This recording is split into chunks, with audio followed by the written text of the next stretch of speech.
This is Sportscentre. Hey, I'm Marissa Roberto on the Digital Sportscentre presented by Montana's Barbecue and Bar. And we got a fun one tonight in Toronto as the Leafs host the Wild, and I'm going to be there.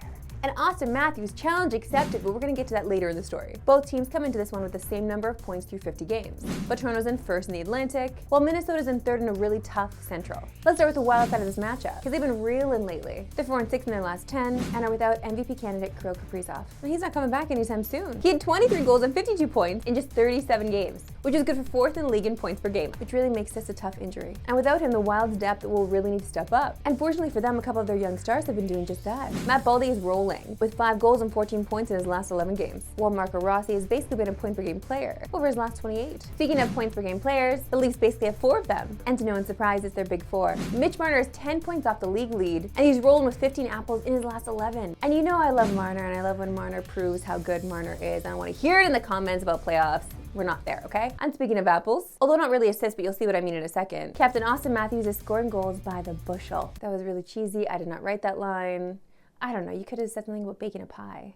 He's got 10 in his last 12, and is 15 off the goal lead, but he's still 5th in the NHL in goals per game. So while it's highly unlikely, I'm not counting him out of the Rocket race just yet. Now, I mentioned Matthews in the beginning of the story, because it's the first game at home since he called out the crowd for not bringing out the energy, which honestly is fair. When you're in the 100 level, it is actually hard to get everyone going, but I'm going 300 levels tonight. I'm gonna try to scream as loud as possible with the other fans that are up there, the real fans. Now, joined by our gambling guy, Wes Chang. Great to see you, Wes. Great to see you, Marissa.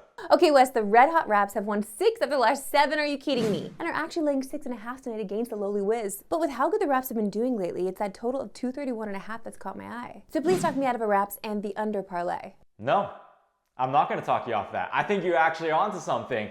During this recent winning stretch, Toronto's been excellent on defense. They're second in defensive rating.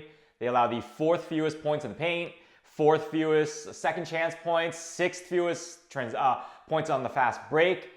The Raptors did all this while playing against teams that are all competing for a playoff spot. So none of these were really bird games. And then on the flip side, Toronto's offense hasn't been amazing during these wins.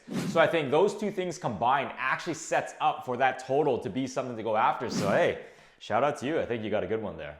Oh, all right, thanks. Well, what's your best bet for tonight? Sticking to that theme, I like Kyle Kuzma to go under his scoring prop.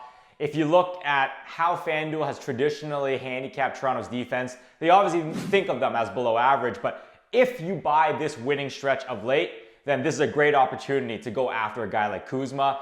He's had a terrible stretch over his last 10 games. He's averaging just 12.9 points per game. His shooting splits, absolutely atrocious. And then Scotty Barnes is very likely going to be the one defending him all game. He's been instrumental to Toronto's defensive success of late. I just think this is a great spot to go after Kuzma. Wes Chang, a pleasure as always. Thanks for having me.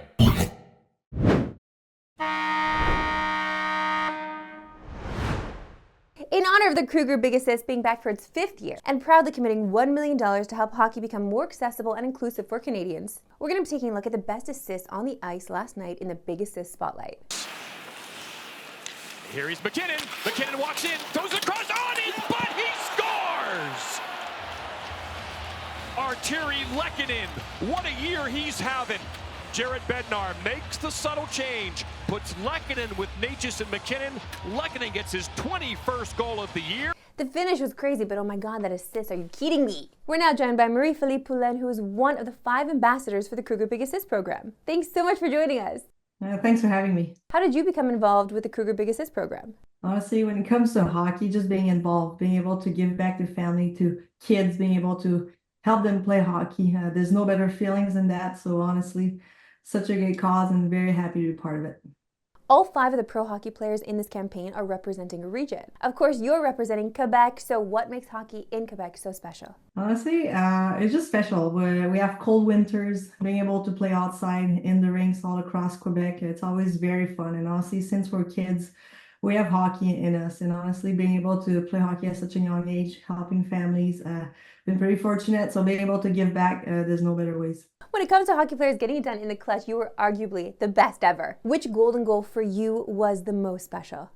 I'm pretty fortunate, but I think my first Olympics in Vancouver in 2010, being able to be in front of our home soil, my family, friends there, being able to score in that facility there was unbelievable, and I'll never forget that moment. Listen, when you have that many to choose from, there's no wrong answer. MPP, thank you so much for your time.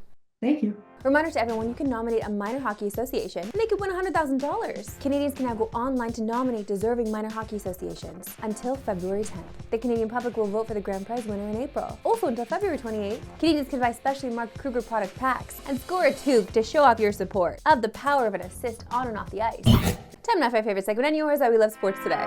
Why we love sports today. And let's go to some artistic cycling, because before today, who even heard of that? The jump, which is one of the most difficult to achieve. So you move from the saddle across to the handlebar. Both have to do this simultaneously.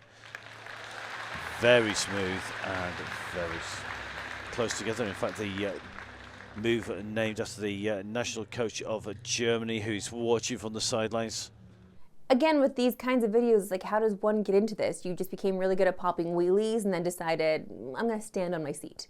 Here now in the bar down room with none other than Jesse Pollock. Also, he and I are kind of dressed like we could be servers at your next event. But we're actually terrible way to hold a tray. I got to tell you from experience. Anyway, we're going to talk about something. Sorry, I was just the busboy and the dishwasher. I didn't get the serving, okay?